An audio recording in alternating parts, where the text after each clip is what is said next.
우리 옆에 분하고 인사 나누겠습니다. 하나님이 하셨습니다. 모든 것이 하나님의 은혜입니다. 오늘도 우리 삶의 모든 순간이 하나님의 은혜 안에 있음을 믿습니다. 말씀을 통해 오직 하나님께만 영광 돌리는 믿음의 성도들이 다 되시기를 축원합니다. 여러분, 오늘은 종교개혁 주일입니다. 종교개혁에 대해서 많이 들으셨죠? 마틴 루터가 독일에 있는 비텐베르크 성당 앞에 95개 반박문을 붙인 것으로 시작을 했습니다. 그 이후에 여러 나라에서 신학자들이 들고 일어났죠. 교회가 너무 부패했다. 교회가 잘못된 방향으로 가고 있다. 그래서 그들의 슬로건이 오직 성경, 오직 믿음, 오직 은혜, 오직 하나님의 영광이었습니다. 이 네 가지 원칙을 중심으로 교회의 본질을 다시 세우자. 그것이 그들의 요청이었습니다. 종교개혁은요, 단순히 교회와 신앙을 개혁한다는 것을 넘어서 하나님께 영광을 돌리는 삶을 살아야 한다는 것입니다. 그 믿음 위에 우리의 신앙의 기초가 서 있습니다.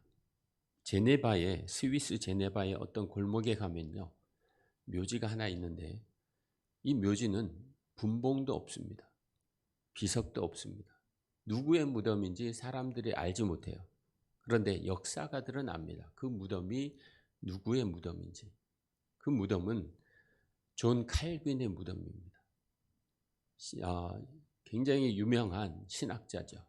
그리고 종교개혁에 앞장섰던 사람입니다. 그가 죽기 전에 제자들에게 이렇게 말했답니다. 내가 죽으면 내 무덤에 비석을 세우지 말아라. 나는 오직 하나님께만 영광 돌리기를 원한다. 하고 그렇게 이야기를 했답니다. 멋진 사람이지 않습니까? 그래서 제자들도 멋진 것 같아요. 제자들도 장례를 치르고 비석을 세우지 않았답니다. 그래서 지금도 거기를 가보면은 그 구획만 이렇게 정해져 있습니다. 틀만 이렇게 정해져 있고 후대에 언젠지 모르겠지만은 이러다가 정말 존 칼빈의 그 무덤이 없어지겠구나 해가지고 팻말을 조그맣게 붙였습니다. 그 옆에 있는 무덤들은 웅장합니다. 막 돌로 멋있게 새겨놓고 그의 무덤은요 아직도 잡초들이 자라나고 있습니다. 솔리데오 글로리아, 오직 하나님께 영광을, 이 외침을 사는 동안에 외치면서 그는 살았고, 그는 지금 죽었지만 하나님은 그를 높여서 아직도 모든 교회에서, 아마 오늘 많은 교회에서 그의 이야기를 하지 않을까 생각되어집니다. 하나님께 영광 돌리는 신앙이야말로 참된 신앙이다는 것을 그는 가르쳐주고 있습니다. 오늘 종교개혁 주일을 맞이하여서 우리 삶에도 오직 하나님께 영광이라는 신앙의 원칙을 다시 한번 세우는 여러분들이 다 되시기를 주님의 이름으로 축원합니다. 오늘 본문에 등장하는 인물이 있습니다. 존 칼빈과 정반대의 삶을 살았던 사람입니다. 하나님이 아니라 자신에게 영광 돌리려 했던 사람이죠. 하나님 대신에 하나님의 자리에 앉았던 사람입니다. 그가 누구냐 하면 바로 헤롯 아그리파 1세입니다. 오늘 본문 사도행전 12장을 보면요, 성경 전체를 통틀어서 기이하고 충격적인 죽음이 기록되어 있습니다. 사도행전 12장 23절입니다. 시작. 헤롯이 영광을 하나님께로 돌리지 아니하므로 주의 사자가 곧 친히 벌레에게 먹혀 죽으니라. 여러분, 한 나라의 왕이 벌레에게 먹혀서 죽었다. 그런 예가 있습니까? 아마 역대로 다른 나라에도 그런 예는 없지 않나 생각이 되어집니다. 이 말씀을 볼 때에 여러분들 좀 의아해하지 않았습니까? 금방까지 정말 힘 있는 그 왕이, 당당했던 그 왕이 어떻게 이렇게 벌레에게 먹혀서 죽을 수 있는가? 그는요, 로마 황제 글라디우스의 총애를 받았던 정치가였습니다. 유대와 사마리아, 갈릴리 전역을 다스리던 통치자였습니다. 지금은 이스라엘이 남북으로 나눠져 있지 않습니까? 사마리아, 유대로 나눠져 있잖아요. 예전에는 그랬죠. 지금 이제 거의 하나가 되었지만 가자 지구 빼고 그 전 지역을 이 헤롯이 다스렸다는 거죠. 그가 한마디만 하면요, 사람들이 벌벌 떨었습니다. 그만큼 힘이 있었던 거죠. 그런 왕이 벌레에게 먹혀 죽었다. 여러분 이해할 수 있습니까? 도대체 무슨 일이 있었길래 왕이 벌레에게 먹혀 죽었나? 여러분 얼마 전에 폭군의 셰프 보셨습니까? 드라마 안 좋아하시는구나. 폭군의 셰프가 엄청난 인기 가운데 종영을 했죠. 저 정도였을까 하는 그런 생각을 하며 봤는데 많은 유명한 요리사들이 최고의 재료를 가지고 음식을 내서 왕에게 바치는 거예요. 경쟁을 하는 거긴 하지만은 정말 왕이 저럴 수도 있었겠다 하는 생각을 해봤습니다. 왕은요, 당대의 최고의 음식으로 최고의 요리사가 음식을 해서 왕에게 바칩니다. 매 끼니마다. 그리고 우리나라에 보면은 음식을 먹기 전에 뭘 하죠? 독이 들었나 안 들었나 은을 담그고 미리 맛보는 사람도 있었습니다. 그런데 왕이 벌레에 먹혀 죽었다. 이해할 수 없는 말이죠. 상식적으로 과학적으로 설명이 되지 않습니다. 왕의 몸은요, 나라의 상징과도 같습니다. 그에게 병이 생기면 어떻겠습니까? 의사들, 의원들, 시종들, 하여튼 그 관련된 모든 사람들이 다 와서 치료하려고 애를 썼을 것입니다. 그런데 성경이 이렇게 말씀합니다. 아무도 그를 건드릴 수 없었다. 그는 힘이 있었습니다. 절대 권력을 가지고 있었습니다. 그러나 그는 죽음 앞에서 인간의 모든 지혜가 무기력했습니다.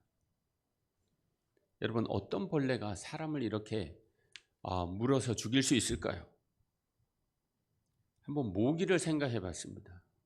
모기 때문에 죽은 사람 많지 않습니까? 그죠? 필리핀에는 말라리아가 있습니다. 말라리아 모기에 걸리면은 댕기열이 생겨가지고 비슷한데요. 한 일주일 동안 앓다가 피가 다 굳어져 가지고 죽습니다. 엄청 고통스럽습니다.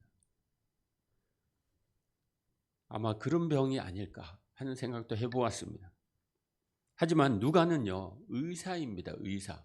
오늘 사도행전을 기록한 사람은 누가복음을 기록한 사람과 같은 누가입니다. 의사죠. 그렇다 그러면은 상황을 좀 직관적으로 바라볼 겁니다. 그죠? 그냥 감정적으로 바라보지 않을 것입니다. 그런데 그가 벌레라는 기생충이라는 말을 썼다는 거죠. 이것은 단순히 육체의 병이 아니라 하나님이 그를 심판했다는 뜻입니다. 누가는 이 사건을 의학 보고서처럼 기록하지 않았습니다. 그는 신앙의 증언으로 남겼습니다. 그의 시선은 헤롯이 무슨 병에 걸려서 이렇게 되었다가 아니라 그가 왜 하나님의 심판을 받았는지, 왜 벌레에게 먹혀 죽었는지를 기록하고 있습니다. 무엇이 그가 하나님의 영광을 가르게 했는가? 사도행전 12장 23절에 이렇게 기록되어 있죠. 그가 하나님께 영광을 돌리지 아니함으로 벌레에게 먹혀 죽었다는 것이죠. 누가는요, 이 한 문장에 모든 것을 다 요약했습니다. 헤롯의 죽음은 위생 문제가 아니라 질병 문제가 아니라 그의 죽음은 예배의 문제, 영광의 문제였다는 것이죠. 그의 죽음은요, 하나님의 진노였다는 것입니다. 그의 죽음은 하나님의 심판의 결과라는 것입니다. 이것은 단순한 역사적인 비극이 아닙니다. 하나님을 대적하고 그분의 자리를 넘보는 인간이 어떻게 무너지는지를 보여주는 말씀입니다. 오늘 본문은요, 그가 두로와 시돈 사람들에게 분노했다. 사도행전 12장 20절 말씀이죠. 사람들에게 분노했습니다. 그들이 마음에 들지 않았습니다. 무슨 이유인지 모르겠지만은 마음에 들지 않아서 곡식을 내주지 않은 거예요. 두로와 시돈 사람들이 너무 힘들어서 그의 비서 블라스도를 설득해서 화해의 자리를 만들었습니다. 우리가 왕에게 화해를 하고 싶다. 좀 도와달라. 그래서 광장에 모이게 된 것이죠. 그날 헤롯은요, 은빛 왕복을 입고 단상에 올라앉았습니다. 햇볕이 비치니까 그의 옷에 부딪혀서 반사가 되었습니다. 그가 말하는 한마디 한마디가 사람의 소리가 아니었습니다. 그래서 사도행전 12장 22절에 이렇게 기록합니다. 이것은 사람의 소리가 아니라 신의 소리다. 눈이 부셔서 쳐다볼 수가 없습니다. 그의 소리는 사람의 소리 같지 않았습니다. 그 순간 헤롯은 미소를 지었습니다. 그의 눈에는 더 이상 하나님이 보이지 않았습니다. 그의 마음은 백성의 찬양으로 가득 차 있었습니다. 신의 자리에 앉은 것이죠. 하나님이 그 모습을 보고 심판하신 것이 오늘 본문입니다. 벌레에게 먹혀 죽었다. 유대 고대 사회에 보면요, 그는 5일 동안 고통 속에서, 벌레에게 먹히는 고통 속에서 신음하다가 죽었다고 기록하고 있습니다. 높은 왕자에 앉아서 백성들의 환호 속에서 그는 가장 비참한 죽음을 맞이한 것이죠. 백성들의 마음은 얻었을지는 몰라도 하나님의 마음은 이런 것입니다. 어떤 것이 더 중요합니까? 사람들의 칭송은 받았지만 하나님의 생명은 그에게서 떠났습니다. 헤롯의 죽음은 우리에게 묻고 있는 것 같습니다. 생명을 지키는 힘이 어디에서 오는가? 좋은 음식을 먹고 좋은 의사를 두고 좋은 환경에서 살아도 하나님께서 생명을 취하시면 아무것도 남지 않는다는 것을 오늘 본문을 통해서 우리에게 보여주고 있습니다. 사람이 살아있는 이유가 무엇입니까? 숨이 붙어 있다고 다 산 것입니까? 하나님이 함께 하시지 않는 삶, 그것은 죽은 삶입니다. 하나님이 붙들고 계시지 않으면 우리는 살 수 없습니다. 하나님을 떠난 번영은 언제든지 무너질 수 있습니다. 하나님과 동행하는 연약함은요, 오히려 영원할 수 있다는 것을 기억하는 우리가 되기를 원합니다. 건강한 신앙은요, 하나님을 경외하는 마음에서 시작합니다. 그 마음이 있을 때 그 사람의 삶은 어떤 풍랑 속에서도, 어떤 파도 속에서도 견딜 수 있습니다. 이 모든 사건의 본질은요, 영광의 문제입니다. 누가 영광을 받는가? 누가 영광의 주인인가? 헤롯은 그 영광을 자기 것으로 삼았고 그 순간 그는 죽음을 맞이했습니다.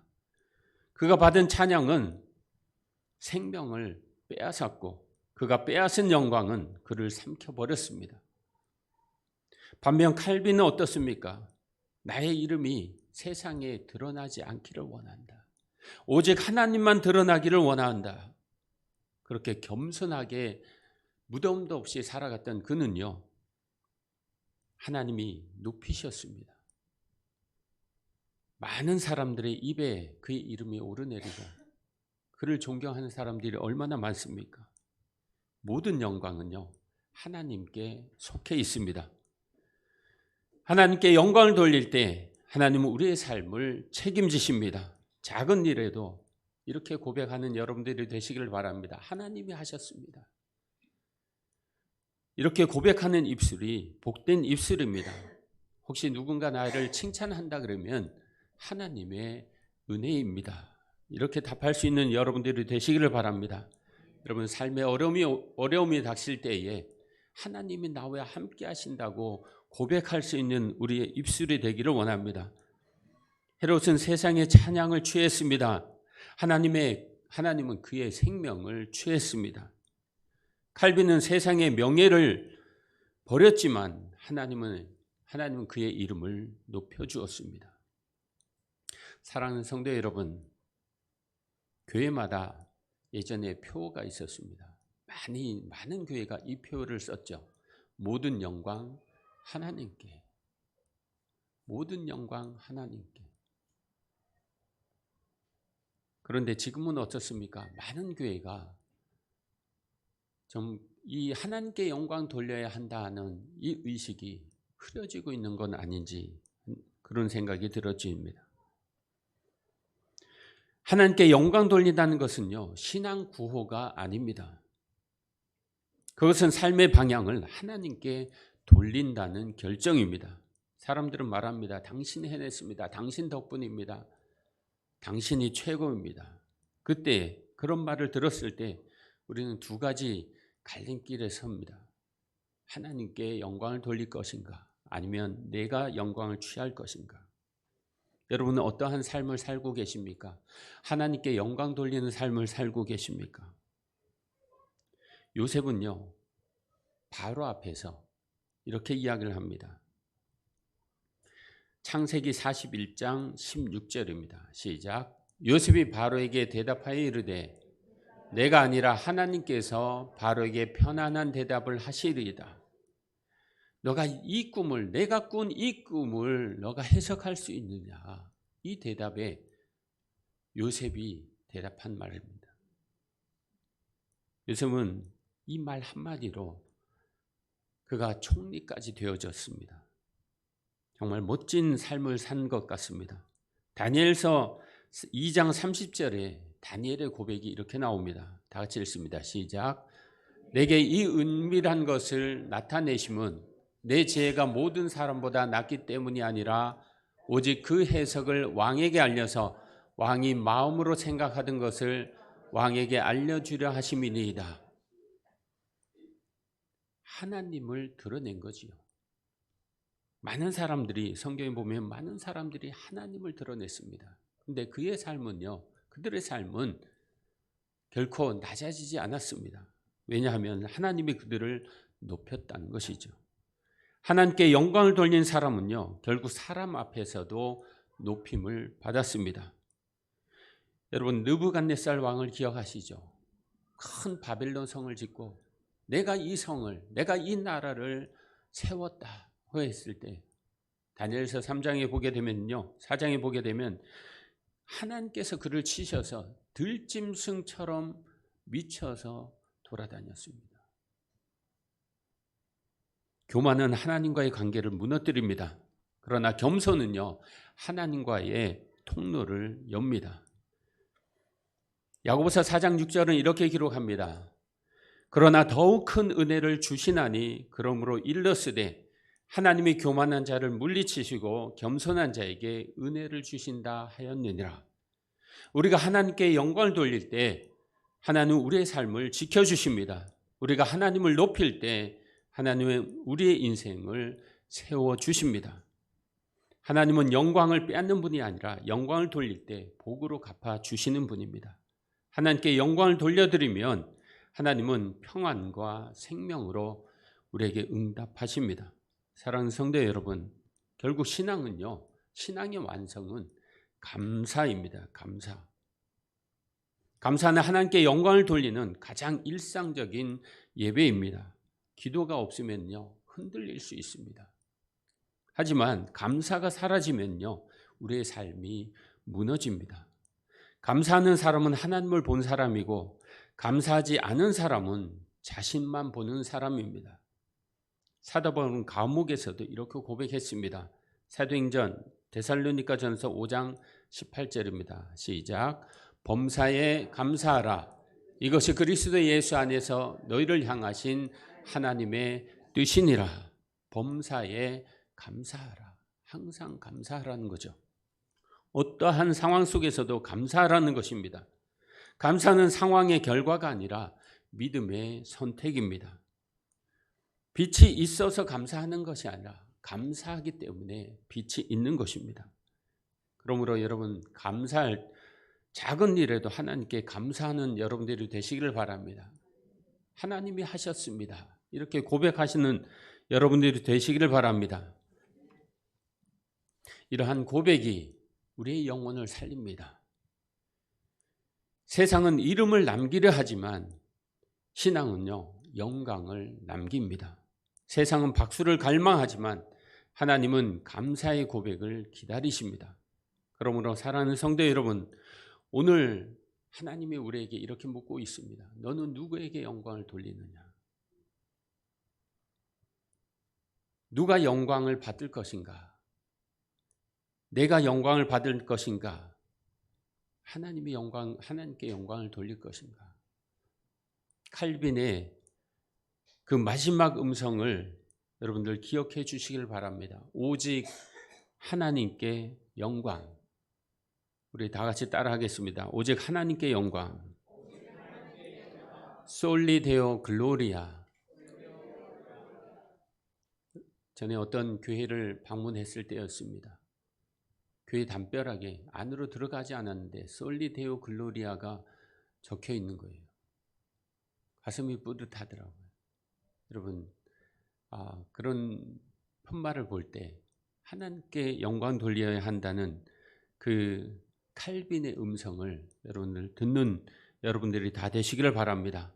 그 고백이 우리를 살립니다. 그 고백이 우리의 가정을 살리고 우리 사회를 살리고 또 우리 교회를 살릴 것입니다.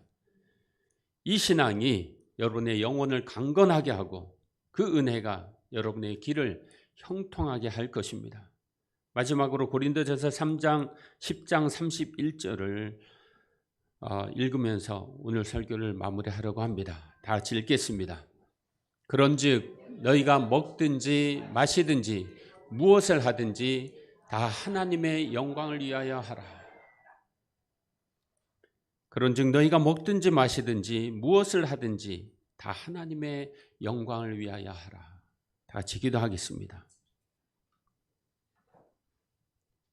은혜로우신 하나님 아버지, 오늘 말씀을 통해 우리의 마음을 새롭게 하시니 감사합니다. 우리의 모든 영광이 오직 하나님께 있음을 고백합니다. 겸손을 버리고 교만을 버리고 겸손히 주님만 높이는 삶이 되게 하여 주옵소서. 작은 일에도 하나님의 은혜입니다. 하나님이 하셨습니다 하고 고백할 수 있는 우리의 입술이 되게 하여 주옵소서.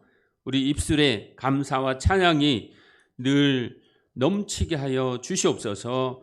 예수님의 이름으로 기도합나이다. 아멘.